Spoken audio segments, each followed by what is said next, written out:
Abonnez-vous sur Pifo Télévision, vous informer sur notre devoir. Ngobila, Moussala Ezo Salema te atamuke. Na moment oyo, ce n'était pas le moment. C'était quoi qui pressait. Et là, on y a bandé qui pressait, c'est là que et quelqu'un qui zélaté, fallait qu'Angobila qui nous rendre visite na biselele. Et puis ça, on te fallait qu'il rendre visite. Fallait moi si Angobila, il fallait qu'il rendre visite na beau frère naie. Et non Angobila yé moko. Alors là par là, tu conclure que la rumeur eux courir que lui aussi serait dans le coup. Il y a gouverneur à Maniema. Qu'est-ce que nous devons conclure par là? Que Yemoko a orchestré ba trouble eux salema wana. Parce que na ba cornion sur les cani ba éradiquer qui ba groupes armés nyonso. Tout cas quand la groupe armé moko tozana na bango boiza ba M23. Groupe armé wana ba uti wapi. Mbote Omabota et Sengo Komona Bino Supenza Mokolo Moalelo et Salibongo 4 ans Uto Mokondi Mboka à Kota Kopenza au moto et école du Congo démocratique Bongo le 24 janvier 2019 le 24 janvier 2023 4 ans jour pour jour et penza ba congolais ba ko kanisa penza mokolo yango boni scénario et les kanaka mokonzi mboka risquera vie penza mokolo wana de mokolo yango penza prêtaka serment tout monde ka biso ban so penza boni cérémonie ya mabe mokonzi mboka meka maka penza moko e na to ko simba yango mokolo mo lelo ba avancer nini penza ou to 4 chefs d'état to ko évaluer mokonzi mboka ndenge nini ya moto kende na propagande to élection en 2023 to ko simba e na mokolo mo lelo guerre ongambo ya Maniema ba mama sur le ba femme ba libongo violence ko sale makuna makasi penza ba député ya école démocratique ba telemeli ona na ba groupe mai o penza ba groupe monsieur étranger ba infiltré ba koti ongambo ya Maniema et sengeli penza kongomani maso atambosa liso likolo ya liso na tamotori nango penza mobu penza ezali consacré pour ya mapona meloba ki mokonzi ya mboka to kosimba ena mokolo mo lelo lisolo ya mokonzi ya o penza jiraka mingi na côté ya maluku ba publier ki vidéo na ye bolumu ya nudité na mwana mwasi moko kasi ba révélation moko très troublante et bibi na kati ena to kosimba yango pela moko ba chote kili mboka Congo to kosimba mokolo mo lelo elongo na maman Céleste elukusa moko sa politique to kamata kabo mais penza au kati école démocratique ena liko pesa mbote maman Céleste mbote ndeko Sylvain bonne santé malamu merci. Maman Céleste, jour pour jour, 4 ans depuis chef de l'État, comment mon kondi, il y a quelque chose de Chulombo, au Penza, Mokolo et Alelo, et rappelle à Kaon, il y a moto côté na Bodindo à Masolo. Merci beaucoup pour la motuna. Mokolo Alelo, et rappelle à signe ya restauration. Au moins, nous avons qui Congo Mawa. Alors que Congo Mawa. Atali na calcul ba congolais tozala koyoka waneza l'engagement tribaliste c'était mais tozala koyoka bat bandolo ba mulu ba jama koza pouvoir na mboko tozala koyoka ba tutangu Etienne Tshisekedi akufi bat balobia IDPS c'est kufi c'est fini pour eux bati bala kutu balongwaka en pensant que IDPS c'est kufi ba bomi yango complètement mais nzamba okele Congo mawa. Et lorsqu'on va comment la Bible à Dieu peut faire fléchir le cœur du roi. Personne ne pouvait imaginer que Kabila ndenga zali wana kokia ko zapenda nini constitution mboka a sa remise et reprise. Na Félix Tshisekedi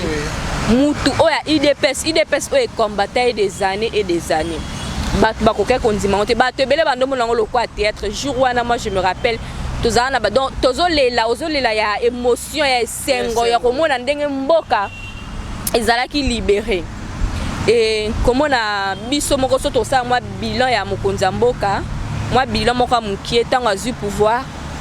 Félix Tshisekedi alakisi bolingo ya mboka abengi bana mboka nyonso abengaka Fayulu yaka to travailler abengaka Valentin Mubake alongwaka tango Etienne Tshisekedi akufi oya to travailler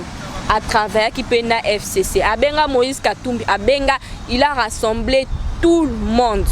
On a robaka mon sobo pesi pouvoir na mwana mboka. A ponate que oya sala kinga boy. A bossa ni kutu que Joseph Kabila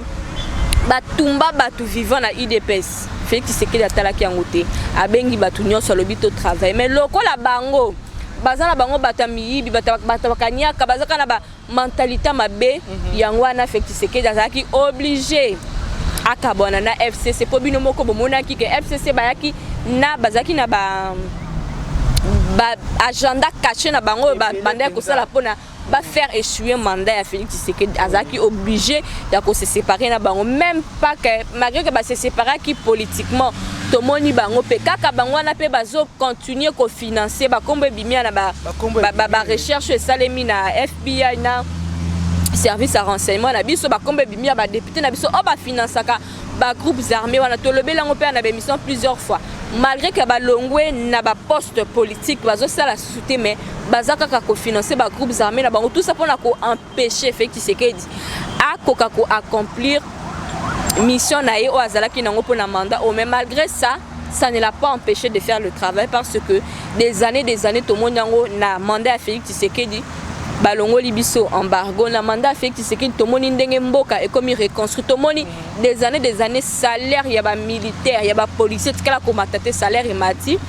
gratuité de l'enseignement eux ezaka na institution ezaka plutôt na constitution eux tikala jamais ko zala appliquer et s'appliquer dans le mandat Félix Tshisekedi. Tout le monde qui même dans l'église catholique et pour combattre les bandits. Aujourd'hui, tout le monde est d'accord avec la gratuité de l'enseignement qui demande encore beaucoup plus d'efforts. Tout le monde peut lancer projet 100 jours, combattre les détournements, les bilo que belé, les travaux, mais et le projet belé étant quand même vers la fin, tout le monde peut. Hôpital, il y a quand tchachi o batongi li ba soldat na biso Félix Tshisekedi mama yemo o bazotonga nini plutôt la route ya elenge sa oyo batongi o ezala des années la route a été tracée mais tika kotonga maté banzela ebelo ezotonga même centre culturel il y a centre Afrique o ezana sima na biso o bazotonga biloko ebele o Félix Tshisekedi atongi passeport o to bande ko zona $250 et qui était à $99 possibilité de voyager dans mboka na biso zaki ke pour voyager il faut 800 pendant que des cas Lubumbashi il te faut $800 aller-retour le lot oyo ba billet ekita to moni ba changement ebele et ba changement wana izate ke akomi na suka non akomi na suka te parce que le Congo était un grand chantier coûte même pas Kabila penda tanga zaki na tête mboko ka yenda zaki bien na batu nende babandolia mais mboka bando ki pangote atiki mboka par terre. La preuve on est au moni tango Félix Tshisekedi combien des entreprises publiques ba koti ba grève na ba 50 mois impayés oui. Mais le lo auto ka sou ba grève ya ba entreprise publique te oyo ka bazo grève ba futi biso te ezala kali susu te attaque bazo meka komatisa ba salaire gouvernement zo matisa komatisa salaire ndam mais il n'y a plus de grève, chaque fonctionnaire na ba date na bango ba soka ba mbongo na bango comme il se doit.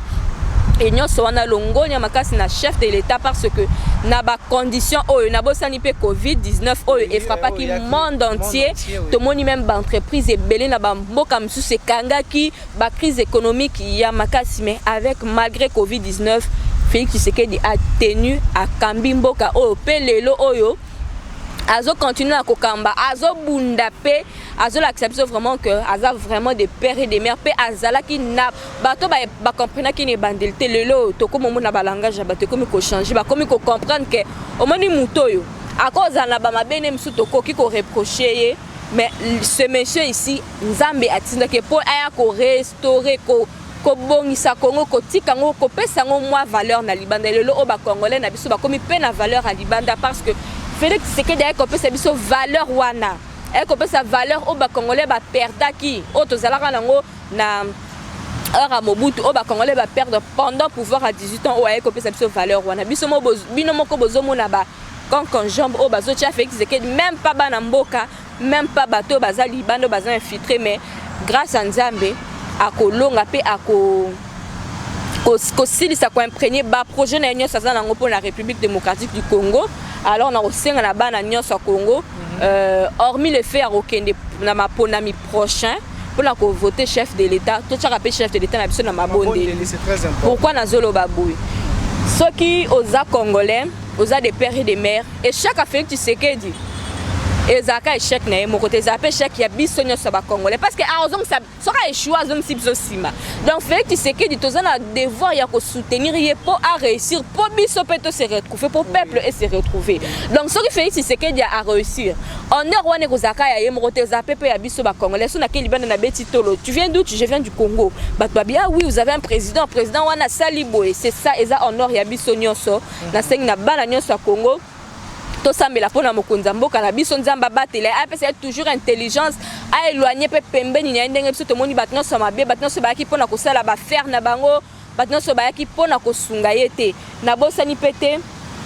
budget na biso oyo des années Kabila tra budget à mboka kaka na 4 milliards mais Félix Tshisekedi a eu pouvoir le lot 4 ans budget na biso na près de 16 milliards en tout cas ezelo comment ko ya ko applaudir le lot oyo tozo yeba démocratie o ezalaka te lelo o bat bazo beta tolo mena era Félix Tshisekedi ba détourneur basé belé mais ba détourneur basé belé parce qu'il y a la démocratie bilo démocratie na dit pouvoir à dire ba détourneur basaki belé te bazala ki belé mais qui avait ce courage de parler de ça ndana zaki na courage à sortir loko na ba réseaux sociaux loba lelo o ba groupe ezé belé o tozo mona bat bazo critiquer chef de l'état bazo critiquer gouvernement bazo critiquer bateau bazana ba poste à minene sans base à la inquiéter lelo oyo ce qui ne s'est jamais passé voir des proches un conseiller privé du chef de l'état les conseillers en matière de sécurité chef de l'état azala na prison à Makala ce qui n'a jamais été fait ça montre que l'état de droit oyo UDPS ponaki o Félix Tshisekedi aki ko prôner eza en marche peso salima bali na tanga kala to bando mona aner bandaka ko kangaka ba opposant mais lelo aner ezaka pona ba opposant te aner eza pona mutu nyonso ezo kanga tina cabinet na ya mokonza mboka ça veut dire na ba ministre ba interpellé na ba gouverneur eza pona koloba que état de droit eza en marche fait tu sais que dit aye vraiment pour atombola mboka oyo alors na ko senga na bino comme na uta koloba ngo lisusu wa to pesa ye ba chance belé to soutenir ye na prochain électorat to voter massivement et en plus de ça peut to voter les EP ba député oyé a kopesa biso po epesa ye majorité présidentielle pour permettre lisusu akokasus ko imprégner ba projet na o azana ngo pour la République démocratique du Congo malam. Merci. Voilà, merci beaucoup maman c'est ça penza ça libiso synthèse na moke penza 4 ans mon kondi amboka Cécilité makamba ko le béali et belé pour na 4 ans oyo. Attends dans secteur il y a presse liberté d'expression ezali total au Sénégal peut le belé ngo to pesa ngo nya na mokonzi amboka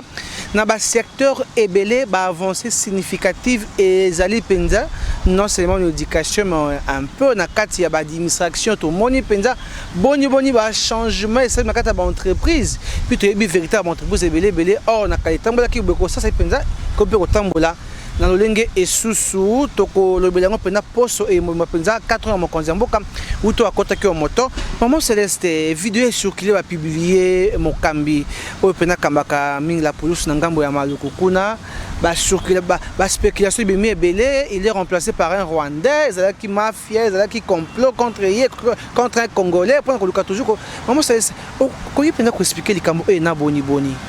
ndeko Sylvain tangu ba vidéo ane bimaki personnellement natalaki yango te parce que na sepela penda otala ba nudité ba tuté na okikande batalaki ba ebisinga sikoyo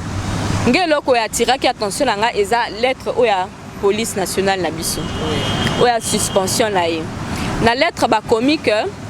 ye moko azwaki vidéo wana achango na kati ya groupe ya police le groupe ya officier policier na groupe ya officier policier congolais yango wana nde ba suspendre et puis bazui adjoint na ye nde bazui a suppléant na ye je crois ou adjoint quelque chose comme ça pour remplacer mais bino moko note wana ndeko Sylvain peut-être a retiré la bino ngo soka za possibilité pour mona botanga bino moko note ya adjoint na ye wana botanga combo je ne dis rien mais botanga bino moko combo et ça montre par là qu'il y a un complot parce que yo moko muto ko zo bolumbu na yote ok nous retient dans un groupe ya Moussala. Le complot était grand et le monsieur venait de se marier il y a pas très longtemps. Torotala que le même colonel wana yende mutu oyo a découvert qu'il ba arme oza qui na maluku boso qui bato bazalaka très attentifs na ba info ya mboka na biso ba koyeba ke c'est ce colonel là qui a découvert ça. Donc ça veut dire que a comme qui témoin gênant. Parce que pour na bango a découvert qui makambo belé oui ba complot na bango. C'est que pour na bango ba continuer ko sala ba biloko na bango, ba continuer ko ça il fallait qu'on suspendre to bo longolé ndenge nini. C'est qu'il faudrait tout tirer en faute. Comme ça tant on comme en faute, alors ça les locaux comment quand on moyen kakato écarté. C'est vrai que Makambo et les Kiwana, ce n'est pas digne, surtout que c'est un haut cadre, un officier. Ils ont dignité, mais seulement il ne faut pas aussi reconnaître que Toyebi, façon ya ko jouer, Owana ya ko tinda rabatu, ko tinda rabana basi ba kendara ko séduire ba officier na biso po na baba ndo sala bango ba chantage. So ki écoute ba tinda ngo bazara na possibilité ko tinda ngo na groupe WhatsApp te, balinga baba ndo sala ba chantage. Que ce qu'on démissionné, tout ce qu'on tiki poste, tout ce qu'on sali boité, tout publier ba vidéo na biso. Et ça façon na bango ya ko travailler, ya routine da bana basi pembe na ba kondi pona baye ba ko zo ba information moko oyo ko permettre bango ba sala ba kondi ba chantage na osenga na ministre intérieur parce que muta suspendre et ça je crois général Kasongo mais biso to osenga na ministre intérieur à kota makambo parce que Atala. Et puis on aurait appris que Bazalaki en justice. Oui. Donc aussi on appelle la justice Nabiso, c'est vrai que ce n'est pas Akimi na Brazzaville. Akimi te parce que Tomoni a béni la fille parce que tout le monde a battu pour le babé. Akimi te de a béni balle et puis Akimi dans Congo Brazzaville. Akimi te parce que la vidéo vous l'avez vu en tenue il y a ba policier na avocat na bazo s'expliquer il est là baza en procès parce que c'était un complot. C'était un complot malheureusement pour lui en tant qu'un haut cadre, en tant qu'un haut officier, il n'a pas su déceler que bazo jouer jeu mokobo mais je pense que ba officier na biso oyo baza bana mboka o balinga mboka o balinga msala mboka boza exemple na officier oyo à chaque fois que tout le monde à chaque fois que mutu moko découvre que loko moko ya munene oyo za contre nini déstabilisation en mboka na biso faut ka histoire moko ya mabe et bima contre soit ba que loko moko dans son passé soit tu vas créer les locaux pour na baluka moyen ba disqualifier na miso peuple ba disqualifier même na miso ya chef de l'état. Alors cette manière de faire la biso to yebi yango yango na tozo singa la ministre intérieur parce que lui c'est lui le patron aussi ya général Kasongo ba kota makambo ba landelango et puis ba longole la biso muto ba tient na place na yewana bana mboka bazé belé pour kombo wana ezobima penza biso to ko juger na biso te bino moko to tuna présent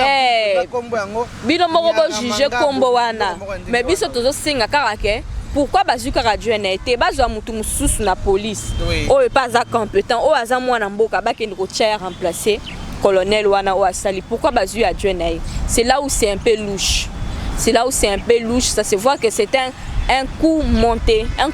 à ma casse. Ce qui vraiment bolingi que ton dima plan na bino na bosali ba ne belé amboka belé ba tête grise et belé baza na police baza na bazo bango ba tia bango na maluku wana po musala mboka salima malamu. Merci beaucoup maman CS Penza to rappeler biso baso été madame la gouverneure Yama Ndomberi Tabola à Lubaki na biso en Assemblée nationale lobby le pays est en guerre. Ba ennemi ba poni kwa mutu parce qu'il est entré à Kinshasa. Entré à Kinshasa et Ali pe Maluku. N'est pas le colonel a découvert qui quantité belé à armes suspect. Na batu moko suspect. Oyo bazali ko bonza complot contre Mboka. Na 100 décembre tobo santé biso banso te solo attenté Lumbaki. Au moment qui ba arrestation na immeuble Interpol par-ci par-là na aéroport et tout. Et le colonel Azali parmi bateau va dévoiler qui va makambu ebele. Cette histoire et qu'on a monté pour nuire la personnalité pour remplacer un étranger à conserver infiltration le temps possible dans ngambo ya Maluku. Bandeko tous à la éveiller.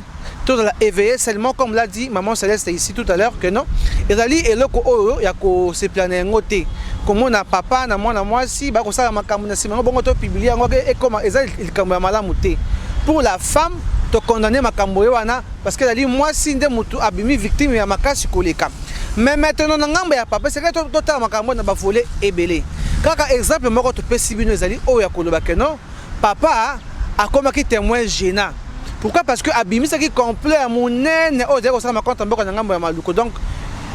natiki bino pena bo ça pe ba analyse na bino et donc bato oyo penza banda kabiso parce que likambo ezali likambo c'est ko tala na ba misu penza ebele maman c'est likambo makasi ebimi aboye nungu ya gouverneur Ngobila arrestation et Fortuna Biselele mais bato biso moto papa Sylvain ndenge ni mbala moko gouverneur Ngobila accueilli ko rendre visite pas Fortuna Biselele na tango dossier ko pela moto mission ya kinini moi idée ce qui moi analyse mo ko pour que to le Canada toyoki ke Ngobila le numéro 1 ville à Kinshasa na Biselele bazara bambanda c'est-à-dire babala na famille moko ya na leki bon ce que tu tuna akenda kotala ya en tant que mbanda to akenda kotala ye en tant que gouverneur ya ville à Kinshasa so akenda kotala en tant que mbanda c'est que bazana ba finité bazana ba biloko mais est-ce que ça pressé Isaki pressé t'es vu en pleurs vu même ba charge où ils ont pesé contre Biselele lui en tant que gouverneur ya ville à Kinshasa acte wana eza en faute acte wana eza en faute il faut le reconnaître c'est pas parce qu'on est en politique tozo ça la mboka que tokoboya ba famille na biso tokoboya famille na biso des familles aussi la ka famille mais seulement na moment oyo ce n'était pas le moment c'était quoi qui pressait et l'on y bandé ko presser c'est là que et ko ka ko zelaté fallait ka Ngobila que ne ko rendre visite na Biselele et puis ça on te fallait que rendre visite fallait moi si Ngobila ndem fallait que rendre visite na beau frère na ye et non Ngobila ye moko alors là par là toko conclure que ba rumeur ils ont courir que lui aussi serait dans le coup et koki ozala ya solo par moment ko ozala on a raison na yo ozana katsa ba complot ba tout mais ba action na yo moko pezo chayo pe en faute les autres chayo pe en faute parce que biso tozo mona awa biso moko Ngobila musala ezo salema te ata mukie c'est à peine tant vice gouverneur Jekoko aye notre moni moi ville à Kinshasa musala comme ko salema bassainissement bisika batu batonga kindeti lobby nazo pese la information pour na batu ba éviter batu nyonso bazaka tout au long ya rivière Kalamu awa na funani bazoya ko panza 10 mètres à côté 10 mètres pourquoi parce que tant mbule betaka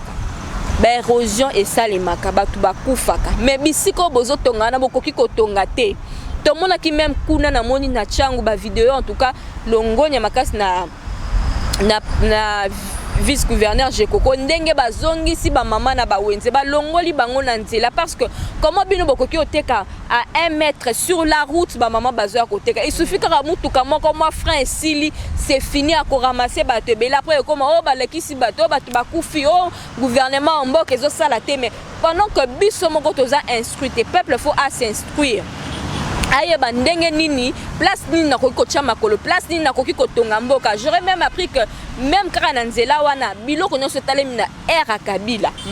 généraux moko boye soki colonel loko aza na armée soki na police atongi même sans kosomba atongi kaka wana pembeni ya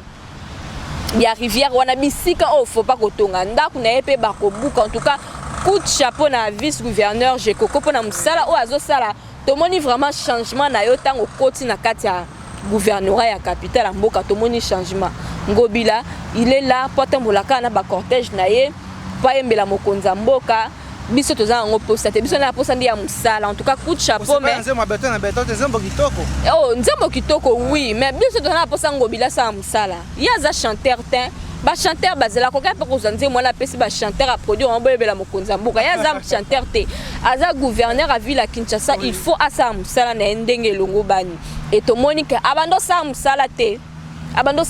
na été et banque nyonso na bayaki tout autour du chef de l'état pona ko enfoncer pona ko donc pas pona ko faire développer ba vision mokonza mboka en tout cas gouverneur Ngobila biyo moko yebi raison oyo kende ko talela Biselele na kati ya prison aza mwana mama na otebi son soto yebi pour être pressé au kende ko tala eno ki parce que azape na ba finité na bato belé mais tout monde bato na ba ki tala été donc ça c'est suspect et to yoka ki peke vice plutôt gouverneur Azala qui entendu na ANR, je sais pas ce qu'information est vrai ou est fausse, mais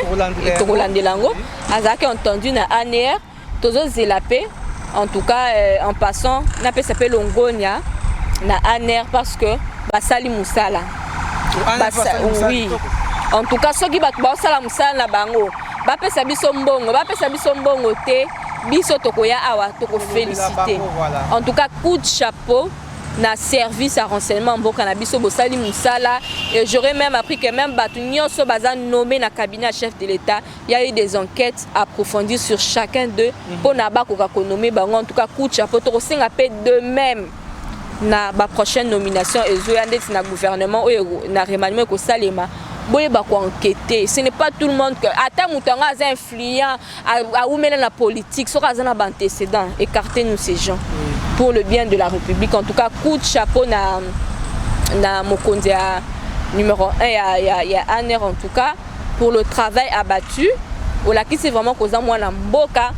au travail ka nazo benda pe ba moi mato ina bato belé bazana ba service à l'État. Lorsqu'on travaille, on ne travaille pas pour le président de la République, on travaille pour le pays. Soro Tchembo Kaliboso, le quoi au Tchembo Kaliboso, président de la République, y est moko aza institution. Donc, yo en tant que service de renseignement, osa censé que se renseigner pour protéger l'institution président de la République. Osa censé que se renseigner pour protéger le gouvernement, pour protéger Mabele, pour protéger Mboka. Et yango ana en tout cas coup de chapeau pour continuer bongo président Félix Tshisekedi a rokola à un moment donné a rotika pouvoir au président Moussous Akoya c'est des gens comme ça ba matière grise à boyene mboka na biso za nango pour ça des gens qui travaillent comme il se doit sans complaisance sans affinité sans nini musala nde musala voilà merci beaucoup musala nde ko sala ete penza école Congo et que nos bosso to longola ba divergence politique ngana zali moto songo ngana ali moto pakala natan o to zali mokonza mboka lobaki ane zali ane moko consacré na mapono milongo nya bande ko asenyo babakisi penza 25 jours likolo pote bato ban so pena ba kamata ntango ko ya ko kamata nkasa na bango déjà na ko sa bande ko Belgique pe Afrique du Sud été mokolo moi lobby le 25 nde penza enrôlement et ko banda na école Belgique de Neville balabala Neville converse c'est que bo milengela Nadège Bondo bo milengela meme Germain Kiketa bo milengela bo kende ko kamata ya bino kasa ko pesa bon dingisa ko pona na maponomia 2023 bande ko ya Afrique du Sud bo kende ko kamata kasa na bino ya elle pensa motuya makasi ko kende ko se faire enrôler et ali devant normal oyo mobeko na biso elobi congolais congomani manso c'est na kenaka aka matankasi ko pesa ningisa ko pona ba dirigeant to boy toujours bo comment va commenter mboka za mabe to za ba kona na mutete kende ko pona moto olingi à défendre yo na tanga mapono 2023 nde yango bande ko ya Belgique bande ko ya France bande ko ya Afrique du Sud bande ko pays mususu penza bozo pen kasa na bino penza zali 5 pays au CENI ya yebsa ka biso ka semo ko malobi déjà ko bande na 2 pays Afrique du Sud et puis na écolo ya Belgique maman c'est toto la muki na makambo na nzoto ngamba manyema bitumba ekoti ba ko beta ba mama ba infiltrer ba koti balingi basa hiki ki na mboka ba déclaration tomboki de part et d'autre maintenant pour ça la déclaration il a gossé déclaration ba femme manière ma bonne déclaration et ezali stratégie à côté poto mbinga tango ma ponami to boni merci beaucoup ndeko Sylvain et ça stratégie à rotia mbilinga na tango ma ponami gouverneur à Maniema na minute azo salani na kata Maniema tozana DGM tozana ba service à renseignement ANR tozana police nakati tozana gouvernorat ya Maniema ba service nyonso à l'état oza censé ko samsa na bango na minute ezo salani donc ça veut dire qu'ils ont failli parce que ekoki ko banda boete mbala moko ekoki ko sala ezara toujours ba trouble ezara toujours na processus to monaka aya mai ndombe tango bandaka ezana processus e bandaki bayaki boye et gouverneur ye moko ritabola telemaki kwa lobela ngwa lobi non botindela nga ba unité bo sala mais tango silence total ya gouverneur à Maniema qu'est-ce que nous devons conclure par là que ye moko azo orchestré ba trouble o ezo salema wana parce que na ba corps nyonso elekani ba éradiquer ki ba groupes armés nyonso totika kana groupe armé moko o tozana na bango boiza ba M23 groupe armé wana ba uti wapi. Donc moi je conclus par là que ça ba jeune à bango et j'interpelle gouverneur ya Maniema aye bana koza ba responsabilité na parce que c'est elle qui sera en faute pour yondenge ni noza wana na mboka nozo kamba ba trouble les autres salles ma yen affaire ko samba bazo torturer batu bazo sala ba vidéo bazo panzango pendant tout ce temps ça veut dire que même la police qui est là-bas ba osala msala ba alors to ngana ko interpeller même ba député il faudrait na ouverture na banga session en mars ba interpeller gouverneur à Maniema comment ba massacre koko salema oyo ya entre guillemets ba groupe armé ba côté na côté ni ozomona que ça ne s'explique pas. Et ça s'expliquer, tes gens n'ont qu'à moyen, qu'on déstabiliser, qu'on distraire même biso, qu'on distraire même au Konzambo quand la minute où hasard très concentré dans ba makambu il y a ba M23 wana na makambu sous les kanambo kabani ba ko distraire biso ngana o senga na ministre intérieur ba interpeller gouverneur ya Maniema. Oui. Voilà, Marquis Michel mon mode Rosabile peut-être tango mingi te to solo li motuya essentiel actualité école du Congo démocratique qui mokona mokoyali pena basango asike ko kota ko pesa na bino boyo ngo bani maman Céleste Maloba suka numéro allo na masto solo to kambala nayo Maloba suka vana na pesa numéro na tobosa nyo lobele loko na sipeli makasi. En tout cas merci beaucoup na mokonza mboka ndinga komisi Kagame un garçon moko touristique na Qatar en tout cas na sipeli makasi ne Kagame ko touriste na Qatar complot à Qatar au penza balobete mokona moko so akeyango zali danger à tenter d'aller lengela mi na Qatar pour na chef de l'état Kagame peda ko sa tourisme na Qatar akani ayebaki ayepena na makanis na yebeka ke Félix Tshisekedi a rolemba ne sumotema za motema malama rolemba koya mais na sepel na li tout o mokonza mboka sali Kagame en tout cas chef de l'état ebité sengoni no pesi biso batolinga ko mingi biso bato soutenir ko et sengoza makasi en tout cas continuer na voir na faut ba yé ba pena que yo aux annoncements moi na politique ya Etienne Tshisekedi mais vous appelez fils biologique à Etienne Tshisekedi. Et merci na ba congolais nyonso balandi biso ba ozali ba couper olanda biso bo partager émission na biso bo liker bo aimer. Numéro de contact plus 243 81 50 35 822. Merci. Voilà, merci Tokuta Mekomiali Koya, merci François Capena sur ma caméra, Roland Gonda, Ongambo ya Masini, Kongomani moi ceci Gozali, Kende ko se faire enrôler pour na oppo na ba député à Malunga ba des pères et des mères na ma problème 2023. Bo Kende ko s'enrôler, bo Kende ko s'enrôler ali motu ya mingi, Tokuta Mekomiali Koya, botika malamu.